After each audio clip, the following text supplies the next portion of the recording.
And a very good afternoon on 88.3 Southern FM. Very rarely in our music life we have an opportunity to interview two absolutely fabulous musicians that really have made history in Australia. And let me welcome Angus Birchall and Lindsay Fields. Good afternoon, guys. Good afternoon, William. How are you? And your listeners? Oh, very good indeed. It's such a pleasure to have a conversation with both of you because, you really have made a landmark career in the music industry, obviously with John Farnham. But today's is going to be a bit sort of more relaxed conversation about individually both of you. And I'll start with you, Angus, if I may. Sure. Yeah. Now, Angus, you were born in Melbourne, I believe? I was born and bred in Melbourne way back in 1966, right? And I've kind of lived, apart from brief times into Sydney, I've kind of lived in Melbourne my whole life, and I'm dyed in the wool Melburnian, I'd say. So, what got you into playing drums? Was it your parents bought you some saucepans and spoons, and you started banging away on them? It probably was. My dad had a favourite record that he would play whenever there was a party in the house, which is quite often. Right. And it was the Benny Goodman 1939 jazz concert from Carnegie Hall featuring Gene Krupa. Oh, yes. And that was my first memory of hearing the drums at the front of the orchestra, the loudest part. Yeah, right. And it really must have made an impression on me because that sort of got me started. Very young indeed. I think I was 10. Oh, gosh, that's heavens above. That's so how I started, which is amazing. What suburb were you brought up in, and what school did you go to?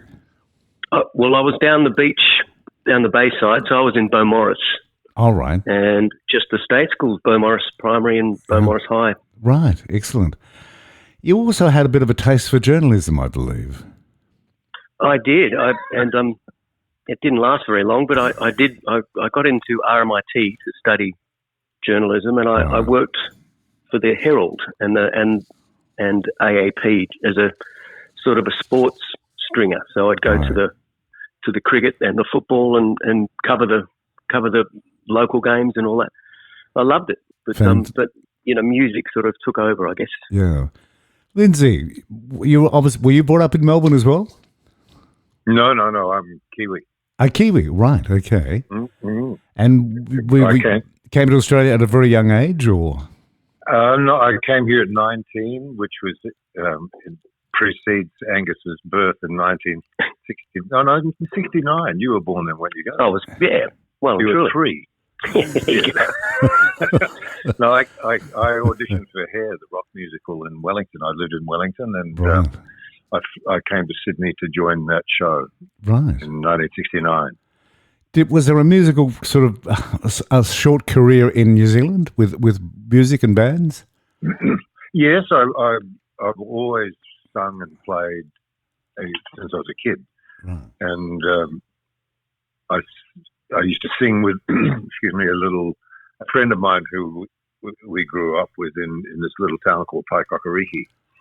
And we would sing at the local town hall, or as it was St. Peter's Hall. And then I played in a band when I was at school, in boarding school. And then again when I was in university for a short period of time, like Angus's journalism career. And I played a bass in a blues band there, actually, before I came to Australia. Right. And obviously you toured with, as Angus, both of you toured with some remarkable people. Heavens above, you're talking about Olivia Newton-John, Jimmy Barnes, Glenn Sharrock, Renee Gay, Brian Cadd. Lindsay, that's just you, to name a few. And I guess, Angus, you've done the same thing with Kylie Minogue, Boss Gags, Ray Charles, Tommy Emmanuel. Yeah. Well, I never toured. I couldn't say I toured with Ray Charles, but we had a play together at the opening of the Crown Casino. Right. It was like a tour, Gus. That was felt like it. Was that like a 5-minute tour?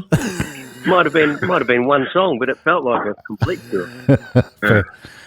It's interesting. Obviously, both with Farnham, and we hope to God that he's okay and on the mend. Touch wood, that he's fine. But what a career you had with John. I remember going to when John first was doing Whispering Jack. There was, I think, it was the Espy Hotel you did a gig at. which I think was one of the first ones you ever did with John. Yeah, that rings a bell. When I first joined the band, just after Whispering Jack was released, it was a pub tour. They booked him in a lot of small rooms. Yes. And, of course, then it just took off. So he honoured them. We played all these tiny pubs, but the queue was like around the block in the afternoon for the kids to get in. So I knew we were on a bit of a roll. It's going to be good. Was that exciting to when you first joined? And obviously, Lindsay, you were there already, were you, when that sort of started?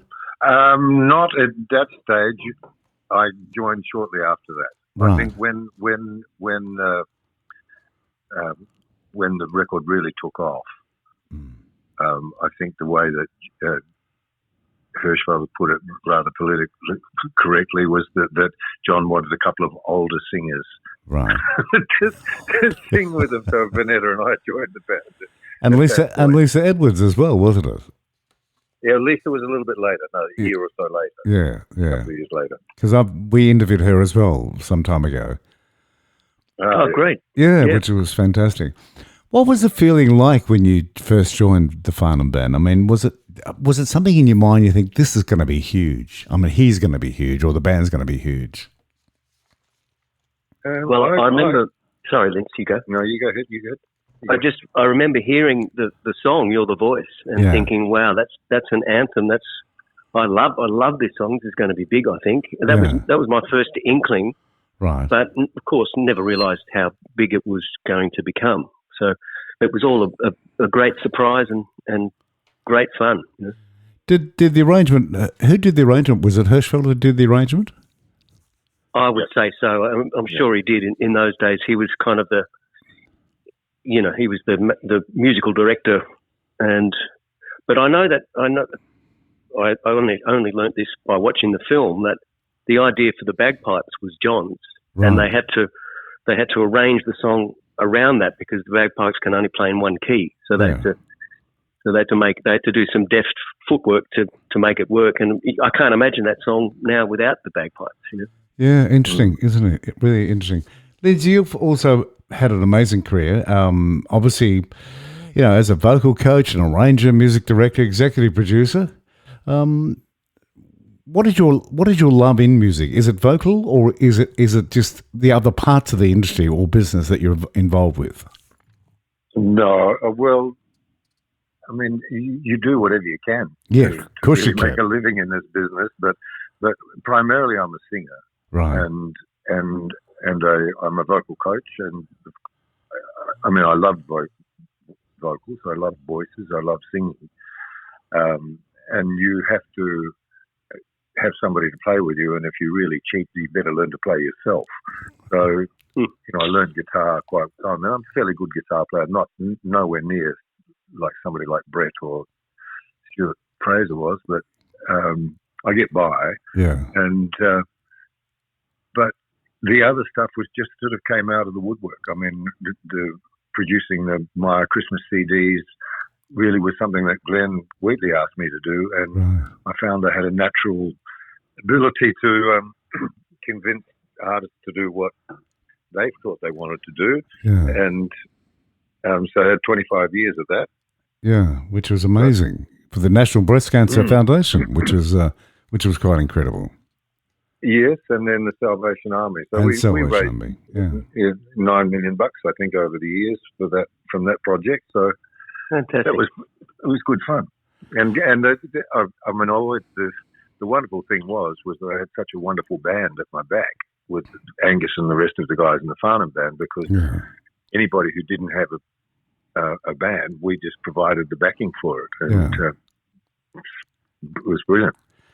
You had a solo, You had a solo career, obviously appearing on Hey Hey and The Late Show and Good Morning Australia, which is amazing because my wife was the researcher on Good Morning Australia. Oh, really? That was on 10 Network, wasn't it? Is that yes, the one? Yes, and in fact, my wife was a producer on that show with Ted Dunn, executive producer. No, she was no. I wasn't married to Ted Dunn. No, I don't mean you. I mean, but he was the executive producer with Annette Allison and Roy Hampson. Yeah. Well, Yeah. in the later days of that, when it was in South Yarra, Julie was working there as a producer on that show. Then. Right, because Faye was worked with Ted for quite a number of times on the Ted Network, doing Logies and other bits and pieces. Spiro Christmas CD. Tell us a bit about that. Well, that started as a one-off. Right. That Glenn had an idea, put it together, sold it to Maya, and then he asked me to produce it. I didn't really know what a producer did in those days, but I soon found out. And but it was so successful in that first year that we had a meeting and agreed that we should try it again, but we changed the model because the artists were getting too much money and we wanted the money for the charity. So we remodeled it in a way that where the artists were still paid, but the majority of the money earned went to the charity. And it was just really successful. Went from strength to strength until, the thing that killed it really was the fact that nobody bought CDs anymore. Which is a bit sad, isn't it? I think. Yeah, but and the new model of having stuff online or streaming didn't work in that context, so we had to give it away. Retired. Angus, do you write songs at all? I mean, do you like writing at all, or is it you leave that to someone else? Yeah, no, I do, and I made a little record some years ago now, and Lindsay sings all over it, and it was great because I could plonk out the songs and then get all the really great musos who I knew to come and sing and play on it. So I had a ball doing that, and I don't think it set the world record sales on fire. I think I've still got 500 copies somewhere floating around, but that's we all do. Plenty of promotional. I think you might have taught Leonard Cohen a few tricks on that album. Exactly. Or you're going to have 500 frisbees you have now, which is wonderful. That's it. The band Field C. Mason with special guest Angus. Amazing other musos you play with. Sam C, for example. I've interviewed Sam as well. What a talent that man is. Oh, that's we go back a long way. Well, Glenn and Sam and I. Yeah. Sam was best man at my wedding. I knew Glenn back in the early 70s. Yeah, right. In fact, we were just together yesterday at the launch of a book by Christine Mintrim, which is the history of New Zealand musicians in Australia, because Glenn came from there as well. Yeah. But it was a natural grouping for us. It's like Crosby, Stills and Nash sung by the Mounties, and and with Angus, it's just fantastic because he's such a wonderful drummer that we don't have a bass player, but we don't really need one in that context because Gus just carries such a wonderful feel that it's beautiful. And we're playing shortly at the Melbourne Bowling Club on March 16th, and we don't do a lot of gigs, but the ones that we do are really good and really fabulous. We rework a lot of old Australian classics, but in our own inimitable fashion. Yes. Largely Sam's work, but we just, we're getting on, but we love playing. Well, you're about to do the Wilbury Legends Tour, which is the band as such, and doing all the Wilbury's classic songs. Yes, and it's wonderful because the Travelling Wilburys really only did 2 albums, and the first one had all the hits on it. Yeah. But the sum of their songwriting of all the members is just what we have to leave out rather than what we can put in, because they're all such amazing songwriters and performers. So we delve right into all the Travelling Wilburys solo performances as well as the Travelling Wilburys. So boy, it's some great music. Is the band self-managed, or do you have an agent? Currently self-managed, which is why we're so don't work a lot. We might be talented musicians, but we're not very talented at being managers. Well, it's a different side of the business, isn't it? I mean, trying to get out there and do things. And, you know, I know Rick Evans, for example, just thinks that you guys are absolutely wonderful. Well, Rick's been really helpful for us, you know, because Rick's got gumption, you know, like he gets up and does stuff, whereas we sort of think about it.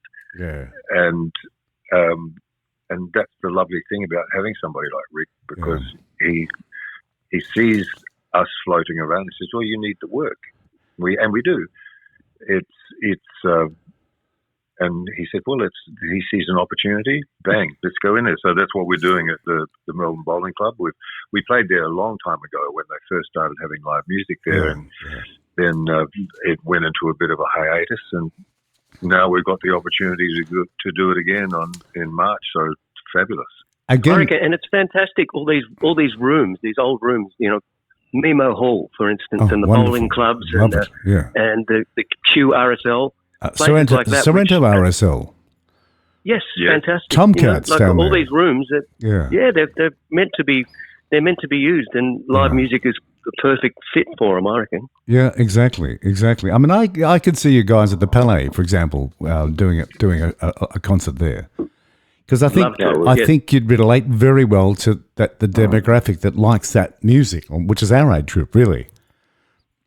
Well, that's right. I think so, and you know, like even young kids who I've kind of introduced to the Travelling Wilburys, for instance, they can see it too. They can hear the hit making and the great hooks in all the songs, and it's something that definitely our generation, but also I think the younger generation will get onto it too. I think if you put together a soundtrack of the Wilbury's Legends, and we get it, when I say we get it out there, let someone get it out there, and even partly, you know, on radio with interviews and other stations. I mean, you know, the audience, I think, is going to love what you guys are doing. Well, that'd be a great idea. We'd love to, and you know, because of, you know, how we work too. We're not sort of just copying the Wilburys. We're actually putting our own style and our own arrangements into it. Exactly. So it's definitely we're paying them tribute, but we're not a tribute band. If you know what I mean? Exactly. Well, let's see if we can organise that. Let's see if we can organise a recorded soundtrack of the show, and let's see if we can get it out there a bit. Yeah, love to. Fantastic. And we should do that with your fine wines too. My Mr. Bond wines, yes, exactly. Yeah, we'd love to. So you're a Kiwi too?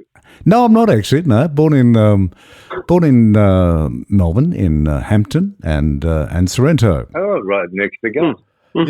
Yeah. And my father, every Friday, we pack up the old Zephyr station wagon and down we go to Sorrento and live there for the weekend and every holiday and Christmas and whatever.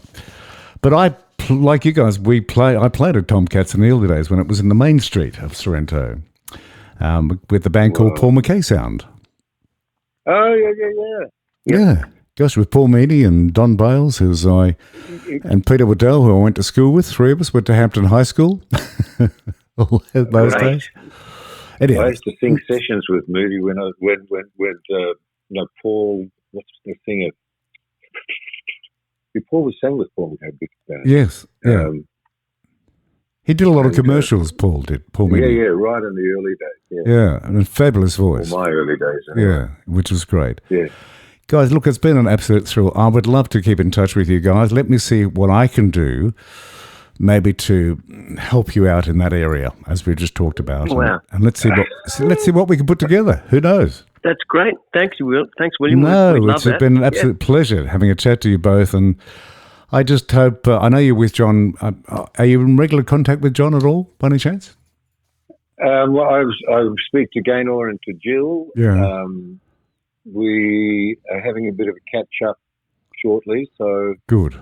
We're keeping in close contact, so keeping abreast of the news. And well, hoping he's okay. He's doing well. He's great. it's a long healing process. So Of course it is. Absolutely is. Yeah. Yeah, we're lucky to have him. It was a very, very touch and go for a little while there. It was. Everything's a bonus now, I think. I can't say how wonderful it has been having a chat to both of you. I really admire you, both of your talents, and I just wish to God that we can sort of move something forward for you and help you out. Let's see what I can do. Brilliant. Thanks, William. No, my pleasure, because I'm sure I work very closely with the Sorrento RSL, for example. Right. And a few other places that I'm no mates with. So let me see what I can do. Anyhow, guys, thank you again very much for your time. And this will be on air this afternoon on 88.3 Southern FM. Thank you, guys. Have a great week. Take care. Wonderful. You too, William. Thank you. My pleasure. Bye-bye. Take care. Cheers. Bye.